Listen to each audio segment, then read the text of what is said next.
विदाई गर्न बाध्य भए फुलको थुङ्गा राखी झोला सकियो नि सम्झना छ बाँकी विदाई गर्न बाध्य भए फुलको थुङ्गा राखी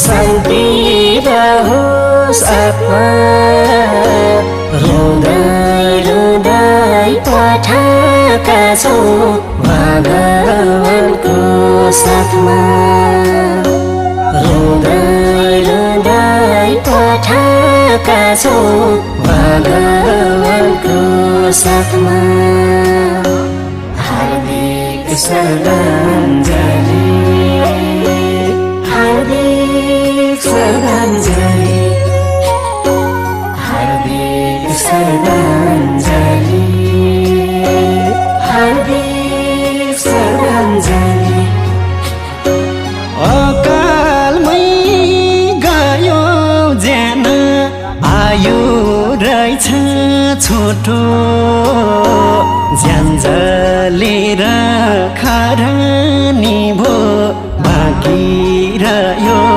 फोटो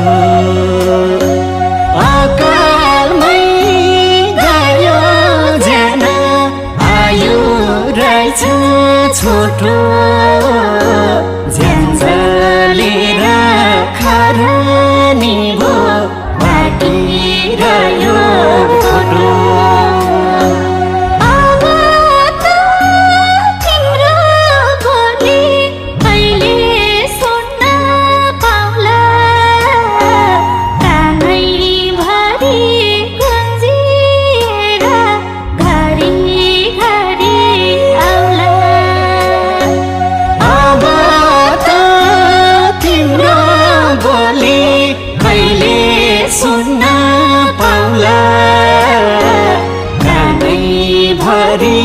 गुन्जिएर घरी घरी आउला कानै भरी गुन्जिएर घरी घरी आउला हार्दिक श्रद्धाञ्जली हार्दिक श्रद्धाञ्जली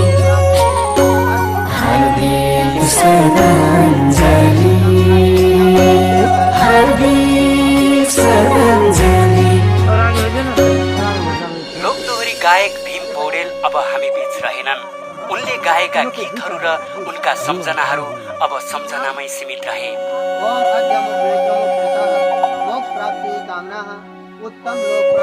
जहाज मात्र जलेन, त्यसभित्र सवार 72 जना देशी विदेशी नागरिक, बच्चादेखि वृद्धसम्म पनि जले र आकाशबाट जहाज जमिनमा पछारियो। जहाज दुर्घटनामा 72 जनाले ज्यान गुमाए। त्यसमध्येमा गायिका निरा छन्त्यालले पनि ज्यान गुमाउन पुगिन्। यो अति दुःखद खबरले देश यति बेला शोकमा छ।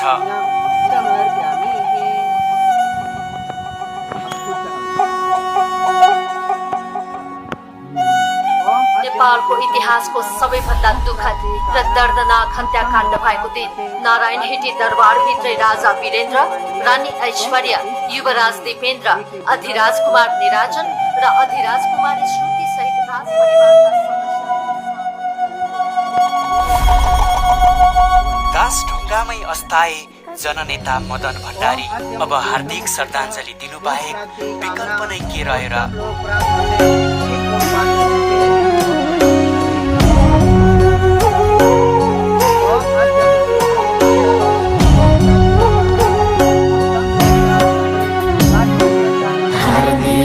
श्रद्धाञ्जली, हार्दिक श्रद्धाञ्जली, हार्दिक श्रद्धाञ्जली, हार्दिक श्रद्धाञ्जली।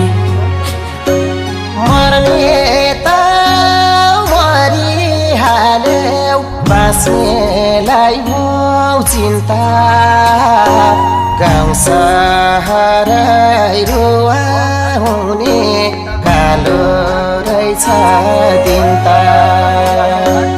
मर्ने त मरिहाल्यो, बाँच्नेलाई मो चिन्ता, गाउँ सहरै रुवा हुने कालो रहेछ दिन त।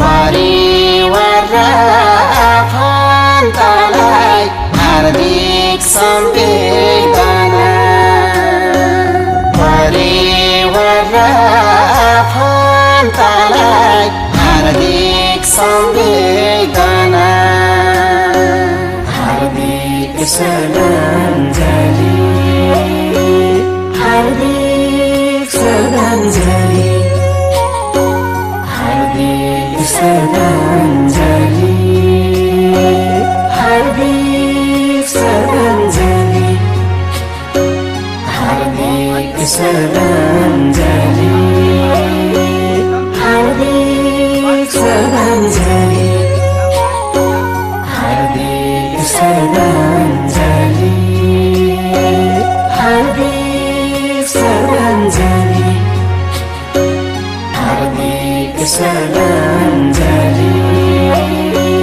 हार्दिक श्रद्धाञ्जली, हार्दिक श्रद्धाञ्जली, हार्दिक श्रद्धाञ्जली, हार्दिक श्रद्धाञ्जली।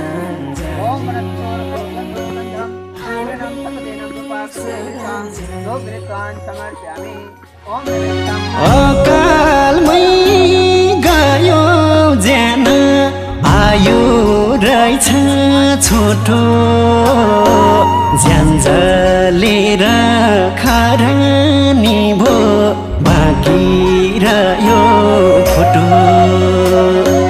अकालमै गयो ज्यान, आयो रहेछ छोटो,